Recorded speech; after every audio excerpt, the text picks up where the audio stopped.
Bismillahirrahmanirrahim. Assalamualaikum warahmatullahi wabarakatuh. Di sini saya akan mempresentasikan tugas farma umum dan mata dengan judul Farmakokinetika dan Farmakodinamika Mata. Mari kita simak sama-sama.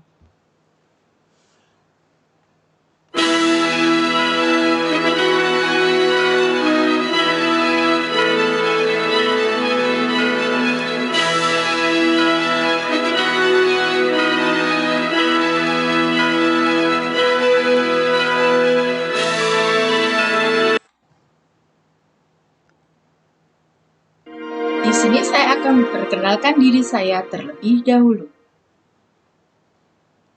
Nama saya Suwarti Ningsih, nomor NIM 19104, kelas 2C, Program Studi Refraksi Optisi Aroleprindo, Jakarta. Langsung saja kita ke materinya. Farmakokinetik. Farmakokinetik adalah bidang studi yang mempelajari bagaimana tubuh kita memanipulasi obat. Bidang ilmu ini mencoba memahami prinsip-prinsip dari dosis obat, distribusi dan durasi kerja obat. Farmakokinetik dalam arti sempit adalah perjalanan obat melalui tubuh, bagaimana obat yang kita telan melalui mulut kita dapat mencapai infeksi yang terletak pada kaki kita, dan bagaimana kita membersihkan obat dari dalam tubuh kita. Terdapat 4 proses dari farmakokinetik. Yang pertama absorpsi, yang kedua distribusi, yang ketiga metabolisme, dan yang keempat ekskresi.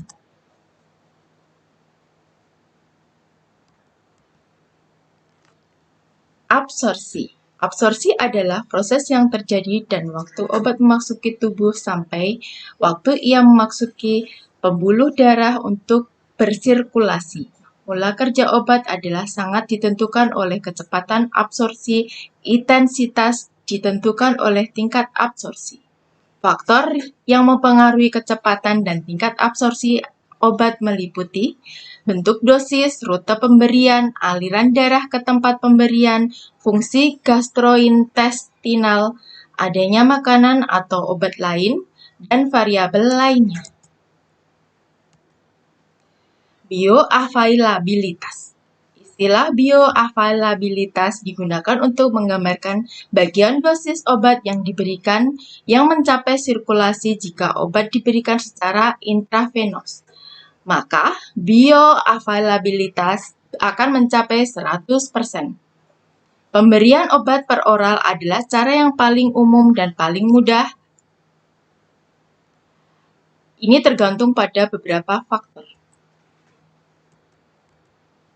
Faktor pertama, absorpsi mungkin sempurna atau tidak sempurna dan mungkin dipengaruhi oleh kecepatan pengosongan lambung, adanya dan tidak adanya makanan dalam lambung, dan kadang-kadang oleh interaksi dengan obat lain atas penyakit saluran gastrointestinal. Yang kedua, fast effect.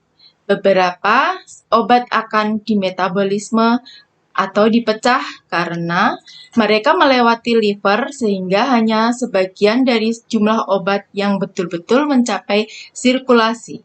Pembersihan obat yang melewati liver ini disebut fast effect.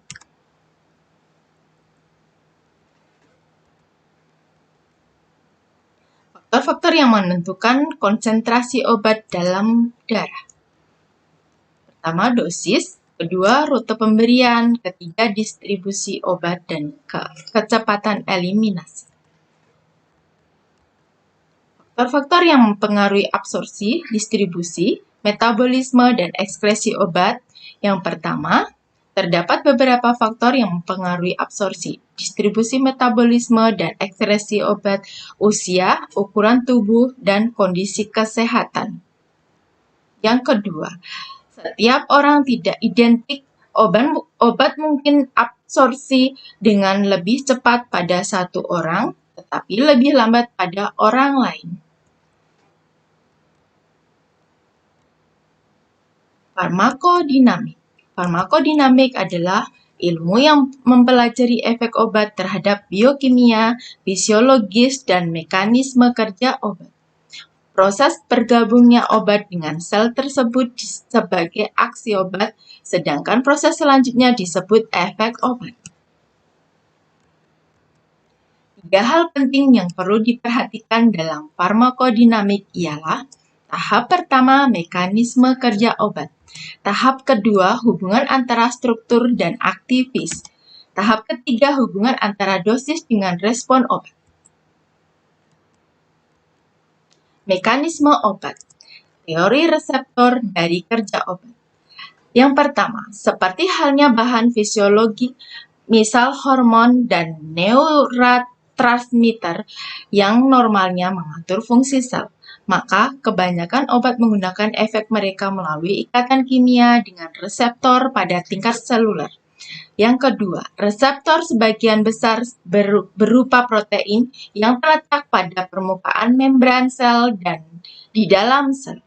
Yang ketiga, reseptor spesifik termasuk enzim terlihat dalam metabolik esensial atau proses regulatori protein yang terlibat dalam transport misal sodium, potasium, adenosin, trifosphatase, atau proses struktural misal tubulin, dan asam nukleat misal DNA yang terlibat dalam sintesis protein seluler, reproduksi, dan aktivis metabolik lainnya.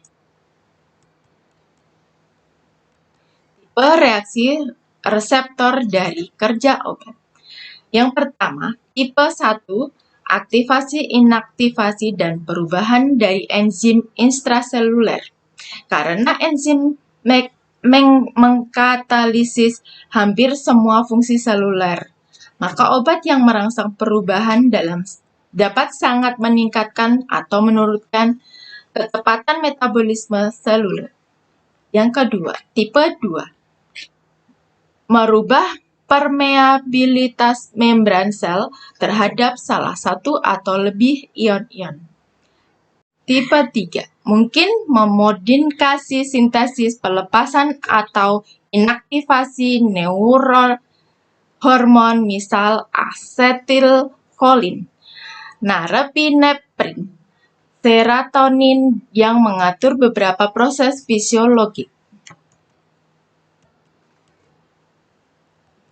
Aksi obat non-reseptor. Secara relatif, beberapa obat bekerja melalui mekanisme lain daripada bergabung dengan reseptor pada sel-sel. Mekanisme kerja obat tersebut adalah antasid yang bekerja secara kimia untuk menetralisir asam hidroklorik yang diproduksi oleh sel-sel parietal lambung dan dengan demikian meningkatkan pH cairan lambung. Osmotik diuretik, misal mannitol, yang meningkatkan osmolaritas plasma dan mendorong air keluar dari jaringan ke dalam pembuluh darah. Obat-obatan yang secara struktural mirip dengan nutrien yang diperlukan oleh sel-sel tubuh, misal purin, dan yang dapat dimasukkan ke dalam unsur-unsur pokok seluler seperti asam nukleat. Hal ini dapat mengganggu fungsi normal sel.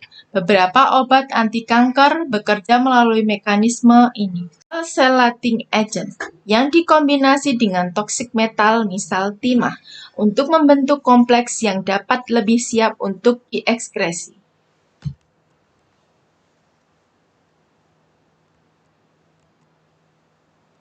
Dosis obat. Penghitungan dosis melibatkan penggunaan proses matematika untuk menentukan jumlah pengobatan yang tepat untuk diberikan kepada pasien. Ketepatan dalam perhitungan adalah penting untuk menjamin keamanan pasien. Terdapat 3 sistem pengukuran yang digunakan untuk menghitung dan memberikan pengobatan. Yang pertama, sistem metrik adalah sistem desimal yang didasarkan pada perkalian 10. Semua unit diperoleh melalui perkalian atau pembagian dengan 10, 100, atau 1000. Awalan prefiks metrik menunjukkan bagian atau porsi. Dan unit yang dipertimbangkan sebagai contoh mililiter adalah 1/1000. Dan liter sentimeter adalah 1/100 dari meter. Dan mikrogram adalah 1/1.000.000 dari gram. Sistem apoteker sekarang jarang digunakan dan yang meliputi ukuran yang disebut grain, minim, gram, ounce, pounds, pin, dan quart. Cara penulisannya tidak biasa dan berbeda dari cara penulisan dalam sistem lainnya. Yang ketiga, sistem rumah tangga. Dengan ukuran tetes sendok teh, sendok makan adalah jarang digunakan dalam tatanan perawatan kesehatan, tetapi mungkin digunakan oleh pasien di rumah mereka. Oke, sekian presentasi dari saya. Saya ucapkan terima kasih. Wassalamualaikum warahmatullahi wabarakatuh.